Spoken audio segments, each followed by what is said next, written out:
정문일침 황철중 대표입니다.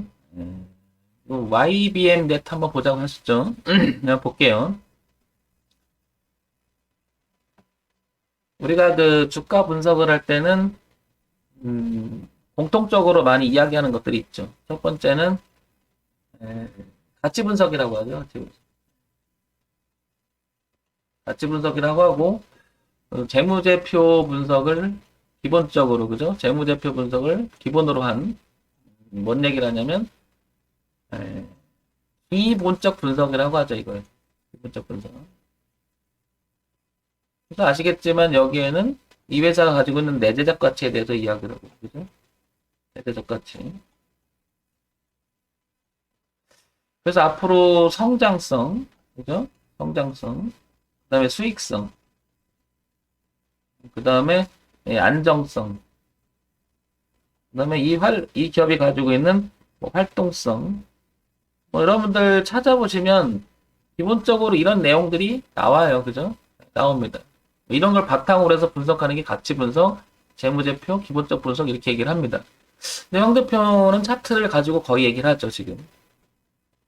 제가 이 얘기를 드리는 이유는 어떤 그 종목을 분석을 할 때 방향이 여러 가지로 하게 되면 여러분도 아시겠지만은 기준이 여러 가지 흐트러져 버려요. 예를 들면 가치 분석을 해서 좋았는데 이 회사가 내가 만약에 1,000원에 샀어요. 이 회사를.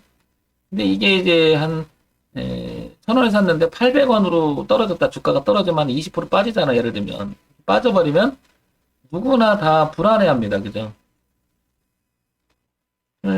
그래서 이걸 일시적으로 빠졌다고 판단돼서 가치 분석을 내용이 좋으니까 버텨보자. 그래서 뭐 해야 돼요? 결국에는 가치 분석, 재무 분석, 기술적 분석은 장기 투자의 쪽에서 많이 하게 되죠. 장기 투자 쪽. 그죠? 잘 아시겠지만. 이 부분이 가치 분석이에요. 그래서 우리가 뭐 적어도 5년 이상은 주식을 들고 있어야 그 안에 이제 수익을 주거나 뭐 이렇게 판단한다. 이게 가치 분석이고요. 두 번째, 정보 분석이라고 하죠. 이슈 분석. 여기는 테마가 형성됐거나 뭐 재료가 있거나 그래서 단기적으로 주가가 올라올 수 있는 모멘텀이라고 하죠. 모멘텀 자체를 보는 게 이게 바로 정보 분석이겠죠. 이게 테마 재료가 많이 이야기 나오는 거고 이게.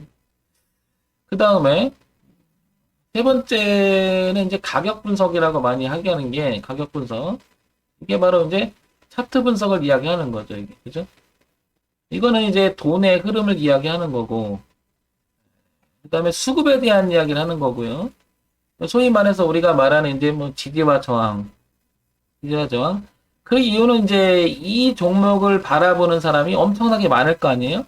그들의 생각이 들어가기도 하고, 뭐 여러 가지가 되겠죠. 근데 여기서는 가장 핵심적인 사항이 누구냐? 이 주가를 올리려고 하면 주포라는 말도 많이 하고요. 주포. 그래서 뭐 외국인이 많이 매집을 했는데 그 다음에 그 외국인이 가지고 있는 평균 단가도 추정해보고 뭐 이런 걸 기본으로 하는 게 가격 분석, 가치 분석이에요. 아니 가격 분석이에요. 이걸 우리는 기술적 분석이라고 하는 거죠. 그래서 기술적. 네. 이렇게. 여러분들은 이 세 가지를 놓고 아마 많은 분들이 이제 시장에 입문하게 되면은 아시겠지만 상당히 갈등을 하게 될 거예요. 이게 맞는 것 같기도 하고 저게 맞는 것 같기도 하고 막 이런 생각이 들으실 거야 아마 해보시면. 뭐 이게 맞는 게 맞는 건지 막 퀘스천 찍힐 거야 아마. 시장이 지금 보시면 전체 시장은 보다시피 업종 지수를 보면 우리나라 종합주가 지수만 이렇게 본다 하더라도 우상향으로 작년에 코로나 때 한참 1400대를 찍고 급등을 해서 이렇게 올라옵니다. 그죠? 많은 분들은 이런 걸 통해서 이런 생각을 되게 많이 하죠. 어떤 생각을 하냐면 결국에는 버티니까 주식이 수익을 주더라 이렇게 표현이 되죠. 그래서 장기 투자에 대한 개념, 가치 분석에 대한 이야기를 훨씬 더 많이 하는 게 사실이죠. 사람들이. 그렇죠? 결과론적으로 보니까 그렇게 또 치울 수도 있어요. 근데 그 대표적인 종목 중에 하나가 제일 화두가 되고 굉장히 많이 많은 게 이제 삼성전자가 되겠죠. 삼성전자 이렇게. 그래서 가지고 있었으면 하는 그 다음에 아시겠지만 이게 50분의 1 냉면 분할 하다 보니까 50 곱해도 8만 원이죠. 이 400만 원이 넘는 거죠. 굉장히 비싸져 있는 거죠. 엄청나게. 그냥 잘만 잡아쓰고 장기 투자를 했다면 이런 게 가치 투자의 기본이라고 많이 얘기를 하죠. 근데 삼성중공업을 한번 예를 들면 삼성중공업 예를 들면 얘는 반면에 이때 오래 들고 있었으면 지금까지도 마음고생을 하죠. 이런 걸 또 한번 들고 있는 사람 입장에서는 장기 투자, 가치 분석, 펀더멘털 이게 또 퀘션이 찍히는 거죠. 이러기 때문에 시간이 지나면 어느 게 맞는지에서 상당히 많이 퀘션이 찍게 돼 있어요. 본인들 다. 이게 이해가 되셔야 될 겁니다. 아마.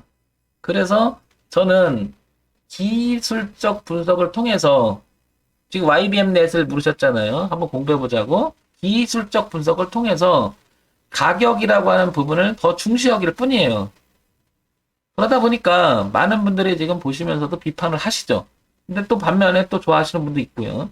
그러니까 저는 기술적 분석 위주로 지금 얘기를 해볼 테니까 여러분들 이 점을 감안해서 참고사항으로 들어달라는 얘기입니다. 아시겠죠? 자, 그래서 YBM 넷을 한번 보게 되면 먼저요. 그래서 제가 이걸 보는 이유가 연봉을 한번 이렇게 볼게요. 연봉은 2004년부터 데이터 값이 이렇게 키움증권 기준으로 제시가 되잖아요. 이렇게. 지금 땡겨보면 이 종목은 27,700원. 그 다음에 1,550원. 이렇게 밀겠죠? 자, 근데 여기를 한번 볼게요. 작년에 가장 높이 올라갔던 15,000원 지점이 여기였음을 알 수 있죠. 이렇게. 그러니까 전체 무게감을 보면 여기를 극복하지 못한 부분이 눈에 들어오는 거죠. 제가 이런 걸 얘기를 드리는 거예요. 아, 멀리 떨어져서 보니까 주가의 흐름을 보면 전체적으로 여기가 지금 거래가 제일 많아요. 7,000원대, 그죠? 지금 여기 7, 8,000원대. 그리고 저 밑에서 거래가 좀 있었고요. 위쪽에서는 거래가 그치 많지 않잖아요. 그죠? 네. 그러면 기술적 분석을 통해서 뭘 얘기를 하고 싶은 거냐면 이 거래가 많았다는 것은 누구는 던진 거죠. 누구는 그 자리에서 많이 받은 거고요. 누구는 던졌고 그 자리에서 많이 받았고. 그러니까 이 가격대는 의미가 있을 수가 있는 거죠. 특히 세력이라는 부분을 한번 생각해 본다면 소위 말해 주포, 시장을 이끄는 주포 입장에서 보면 걔네들도 뭔가 모아서 갈 거 아니에요. 매집. 우리가 매집이라는 말을 그렇게 돼. 나중에 이제 집계가 되죠. 내가 이만큼 매집해서 샀어. 근데 왜 샀어? 경영해 보려고. 아니면 투자 목적이야. 아니면 하여튼 지분 싸움이 벌어졌어. 나중에 알게 되는데 이 싸우는 과정 속에서 발표되기도 하고요. 그러니까 주가라고 하는 것은 실적만 갖고 움직이는 건 아니라는 게 이런 데서 알게 되는 거죠. 그런 면에서 보면 이런 거래가 많이 터진 부분들은 그런 면에서는 있지 않을까라고 퀘스천을 찍어주는 거죠. 그렇다는 얘기는 가능성이 이 매물보다 위에 주가가 올라갔을 때는 올라갈 가능성이 더 높지 않을까요? 상식적으로.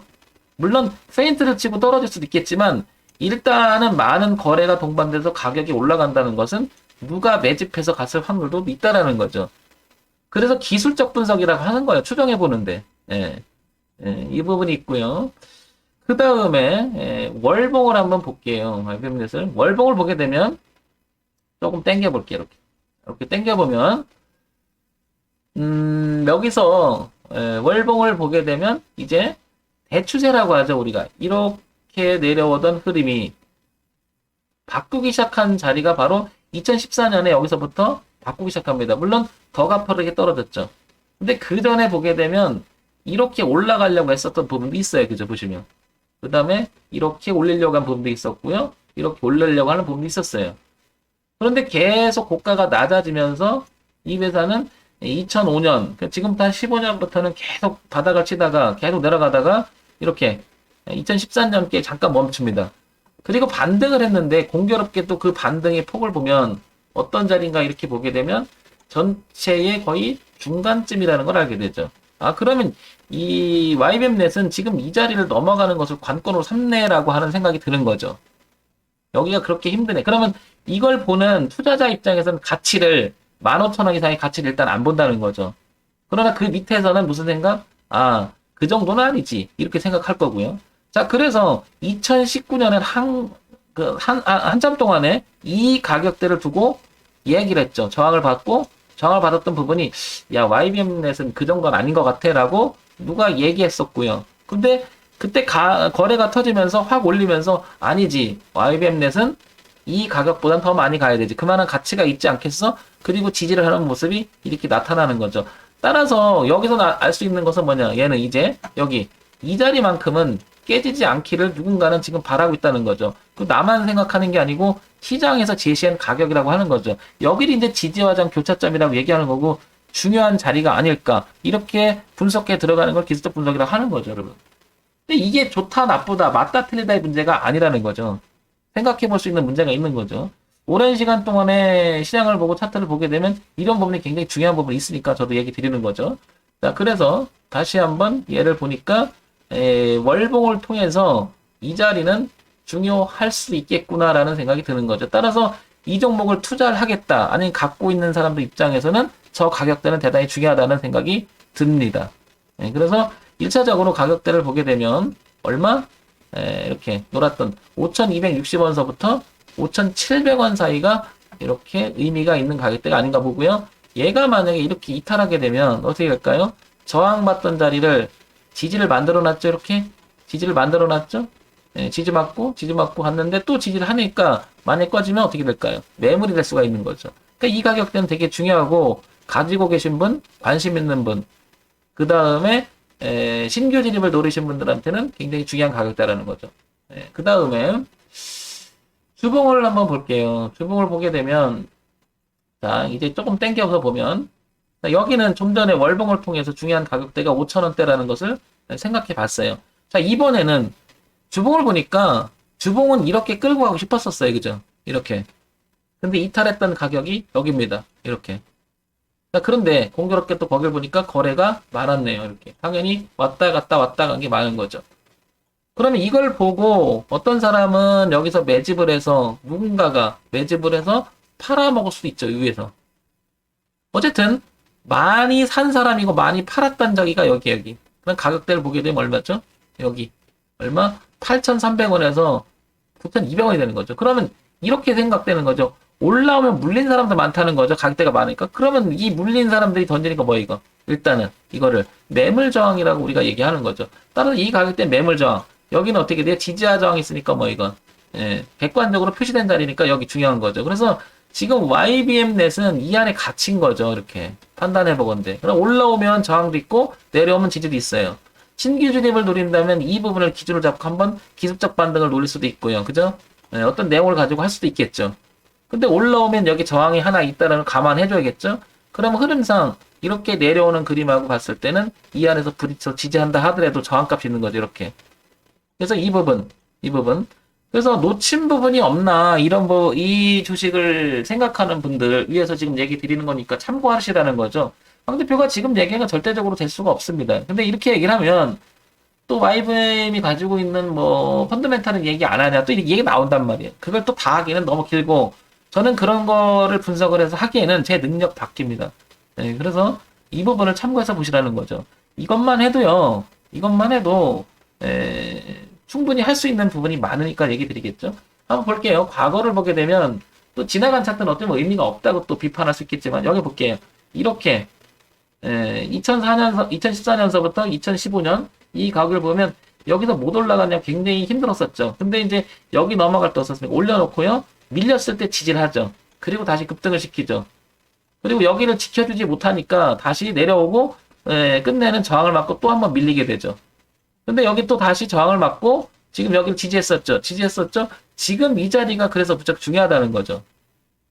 그러니까 무시할 수 없는 부분들이 기술적 분석에 포함되어 있는 경우가 되게 많습니다. 그런 부분을 한번 보자는 거죠. 자, 그러면 이제 공이 똑같이 공통적으로 한번 보도록 할게요. 자, 보시면 여기 5,000원대 제가 이렇게 줄을 하나 쳐볼게요. 자, 여기 줄을 한번 쳐볼게요. 이렇게. 그 다음에 이렇게 줄을 하나 쳐볼게요. 그 다음에 우상향으로 올라가는 흐름을 제가 이렇게 한번 쳐보겠습니다. 이렇게, 그죠? 그 다음에 이렇게 한번 쳐볼게요. 그 다음에 이렇게 한번 쳐볼게요. 자, 보시면 얘가 이쪽으로 들어가게 되면 저항값이 생겨버리는 거죠. 특히 지금 보면 여기 거래 가격대도 많아요. 이렇게 보면. 그죠? 그러니까 이게 매물이 돼서는 안 되고 이렇게 치고 나가야 되겠죠. 이렇게. 그죠? 다시 한번 이렇게 돌아 나가야 되겠죠. 이렇게. 그래서 우리는 여기를 상승 영역이다라고 한번 생각해 볼 수 있는 게 있겠죠. 이렇게. 이렇게, 이렇게, 그죠? 이렇게. 그런데 아까 좀 전에 설명드렸지만 월봉에서 아니 주봉에서 이 저항대가 하나 있다라는 거죠. 이렇게 이 부분을 올려가려고 애를 썼던 부분이 있었고요. 근데 여기를 깨졌죠. 이렇게. 그래서 올라오면 여기 10,000원 부근에서부터 8,000원 부근이 저항이 하나가 있는 거죠. 이 부분이 이렇게 내려온다면 5,000원 부근이 지지가 있는 거고요. 그럼 정리해서 말씀드리면 지금 현재 얘는 우상향 진행형의 모습은 맞고요. 지지했던 모습도 맞고요. 그죠? 그래서 관심 있는 분들은 당연히 이 부분 여기를 깨면 안 된다. 지켜줘야 될 거 가지고 있는 건 마찬가지겠죠. 지금 다행히도 거래는 줍니다. 거래가 준다는 것은 매물이 그렇게 많지 않다는 것이죠. 무슨 얘기냐면 파는 사람도 많지 않고 사는 사람도 많지 않기 때문에 어떤 거예요. 그게 물려있는 부분이 점점 그게 커지진 않는 거죠. 범위가. 그러니까 얘가 이제 조금만 힘만 줘서 딱 끌어올리면 올라갈 가능성이 있는 거죠. 따라서 이런 자리는 해볼만 하죠. 도전을. 근데 이거는 너무 롱포를 잡을 수는 없어요. 그죠? 대신. 그러나 일단은 이 부분만 깨지지 않는다면 접근해볼 만한 거죠. 저는 이런 거 이렇게 합니다. 하여튼간 중간에 들어가지 않고 내려와서 지지하는 모습 보면 한번 들어볼 것 같아요. 그리고 손절을 짧게 해버리면 되죠. 그거 고민하지 말고요. 자, 그래서 요걸 참고 삼아서 보시라는 겁니다. 아시겠죠? 정물일지 황철중 대표였습니다. 좋아요, 구독, 그 다음에 알림 기능 부탁드립니다. 지극히 참고사항으로만 보세요. 종목 추천하는 거 아닙니다.